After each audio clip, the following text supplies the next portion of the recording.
You're listening to the Coach's Journey podcast, exposing the struggles and celebrating the successes in the life of coaches who are action takers and creating authentic impact in today's world.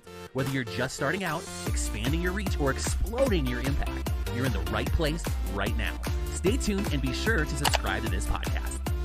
Now, here are your hosts of the Coach's Journey podcast. So let's start unpacking the beginning of the coach's journey and what are the aspects that would best serve a coach to pay attention to when they're kind of at the beginning stages.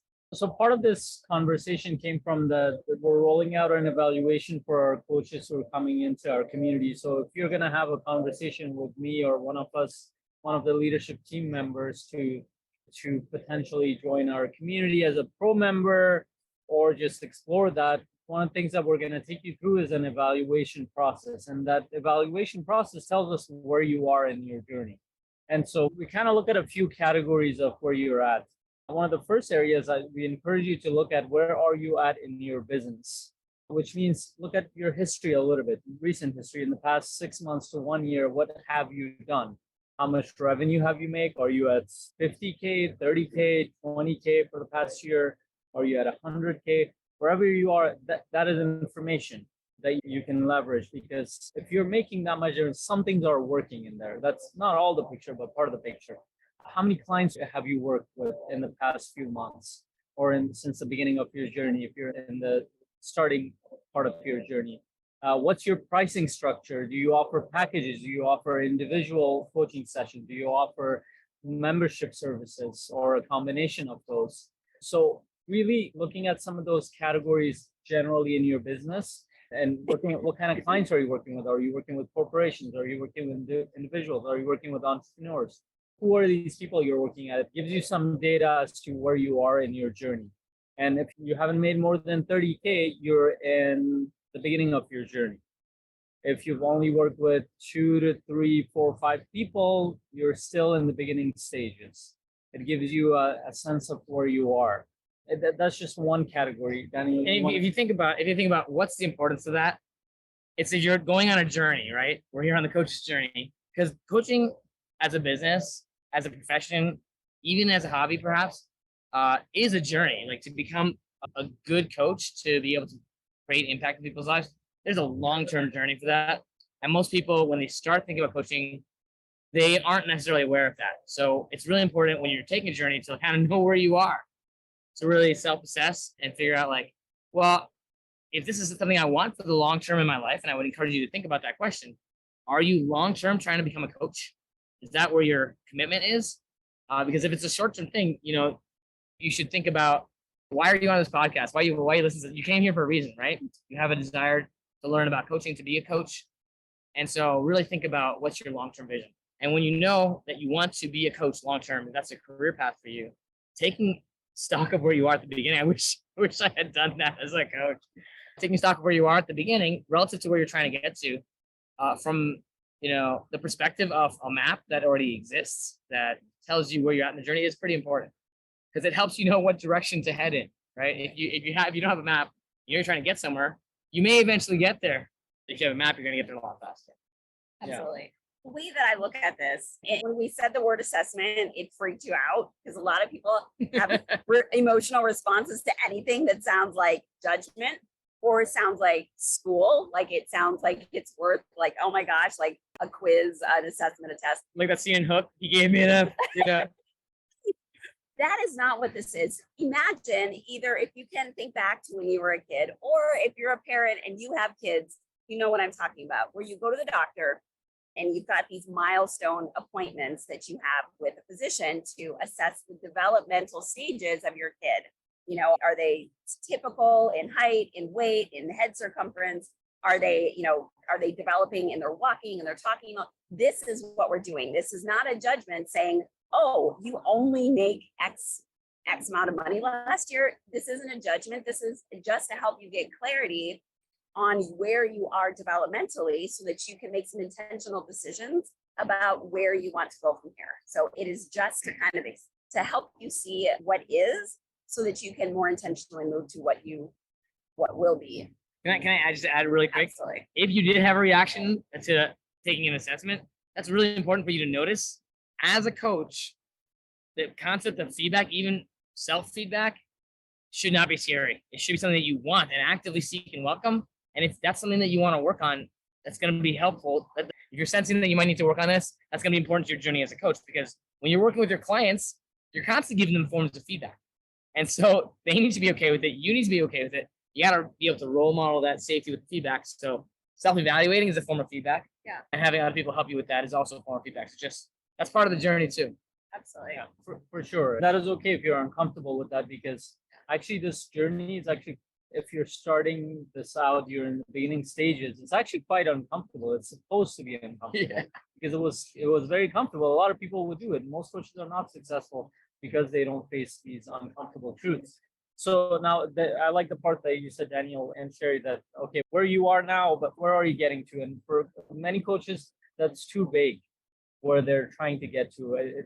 Just like the current assessment, we need you to get a little bit more specific. We're having a vision for your life, and if the coaching business is the thing that's going to sustain you, how is this doing that? That means you need to make a certain amount of money. So money is going to be a big part of that picture. So what do you need to make based on this business? You need to make 100K. Do you need to make 200K, 300K? And what's the timeline there? How many clients will you be working with on a consistent basis? And are they going to be individual, group? Are you going to have different forms of programs, courses, books, whatever you have? Like, you need to be a little bit more specific as to what that is. And then and bring that long-term back to, okay, what does that mean for the end of the year? What do you need to hit by the end of the year for you to be on track for that vision? So that means how many clients would you need to have? And a lot of times when I ask coaches that, they're not clear on how many clients, how much would I charge, what's my pricing structure, what kind of packages do I offer? You need to be clear on that, because if you're not clear on that, you don't know what you're offering. So think about some of those questions. What's your vision? And then based on that vision, what's your goal for the end of the year for your business? How many clients? Are they individual? Are they group? How much are you charging each of them? How are you offering? What is your package like? Is it per session? Is it a structured package, or is it a membership model? What is it like? Do some of that work, because it'll help you become clear on that journey. You want to add anything? And not only like, what does your coaching world look like? What does your life need to look like? Yeah. What do you want your life, and how would that, like, that's not in isolation from the rest of your life.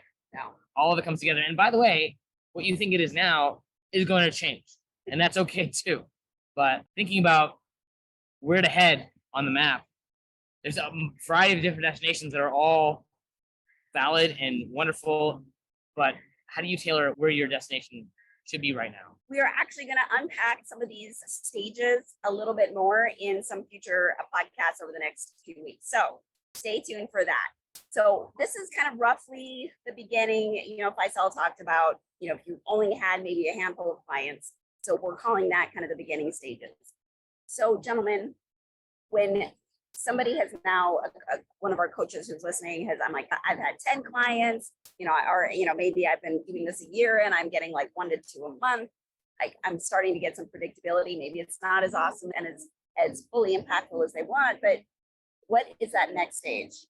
Well, before we go to the stage, there are a couple other assessment areas I'll touch on, and then we can amplify on that later. So Okay. Once you figure out, like, let's say, okay, well, where you are, let's say you have 5 or 10 clients, and where you want to be is like, okay, 15 clients or 20 clients at the group level. I want you to do a more micro, more in-depth assessment of where you are in these categories in your business. Today, you mean? Today. Yeah, today. So just draw out something. You can draw out like a circle with 3 sides, circle with 3, like a pie chart with 3 compartments. Assess marketing. There's 3 categories there. There's marketing, there's sales, there's delivery. So what I mean by your marketing is going to be, how are you putting yourself out there? Are you doing this in person? Or are you doing it virtually? Or is this a combination of the two? Part of the reason why we're here is we're actually promoting ourselves as coaches. We're speaking on stage, we're delivering sessions, we have a booth here. So we're promoting a coaching mastery community and the coaching services that we offer to them. So that's the marketing part. So how are you marketing yourself there? And there are other components in there, but generally, where do you, on a scale of 1 to 10, where are you at, and what's your activity there? And your comfort, your confidence level. Yeah, comfort and confidence levels. Basically that's gonna help you understand, okay, where are you at in your marketing? And you want to judge like how confident are you on a scale of 1 to 10 in that area? Can you promote yourself to a level where you can get consistent people reaching out to you, or you connecting with consistent people so you can convert them on the next part of that pie chart, which is the sales, that you can actually have conversations with them, whether you're doing it at a group level or one-on-one level. You're bringing in leads into your business. You have a flowing process to bring leads into the sales part of the pie. Yeah. And if you're rating yourself a 1 on the scale, that means you're absolutely terrified of doing that to the point where you're holding yourself back. Where are you at in your business? If you're at 5, you're somewhat confident, then you know that you need to do some work in there as well. And you've been doing some stuff in that. Yeah, and you've been doing some stuff. And then the data is like, okay, what have you been doing that's working? Can you amplify that? Can you scale that? Can you do more of that? And if you can, great. Usually you can do more of what you have been doing that's working. But if you need to come up with new solutions, you can work on that as well. So marketing and sales are usually the things that coaches don't think about and are scared of and don't necessarily believe in, like the marketing, sales, and delivery. Think about delivery. That's where you do the coaching. That's the thing that we all love doing as coaches. And I would say, like, if you're in the place where you know that you want to coach, or you feel like you could be a good coach, or you are a good coach, but you aren't thinking about marketing and sales as a business person, then it's going to limit your ability to be in the delivery part of the pie. So I just wanted to point that out. And it's okay if you're scared of those things. It's also okay if you're doing some of them. Wherever you are on the scale of 1 to 10, it's okay where you are, because everybody starts from a certain point on the map. And so to get you to the delivery, and as coaches, there's a journey there. There's a journey there of learning, right? You get good at something after working through it. We're all learning too. Like even when you're, quote, achieving success by your metrics, there's still more journey and more learning to do. So that the learner's mindset is really important. Yeah, that's part of the reason why I love this journey, because you're consistently learning, whether it's about the marketing phase of it, sales part of it, delivery part of it. I don't think the learning, if you're going to be a master coach, if you're going to be on that journey, I think that, first of all, that's not a destination. That's like you're on that path and you're developing yourself consistently. That's one of the main reasons why I love this path, because you connect with amazing people like we are here. You learn from each other, you see each other's skill sets, you see each other. And I'm going to do a session, we're all going to do another session together, and we're going to give each other feedback. Like that feedback process helps us grow. No matter how masterful we might think we are, there are things we're going to do well, there are things that we're going to suck at. And that is normal. And we're all at different phases of that journey, and that's okay. You're listening to the Coach's Journey podcast.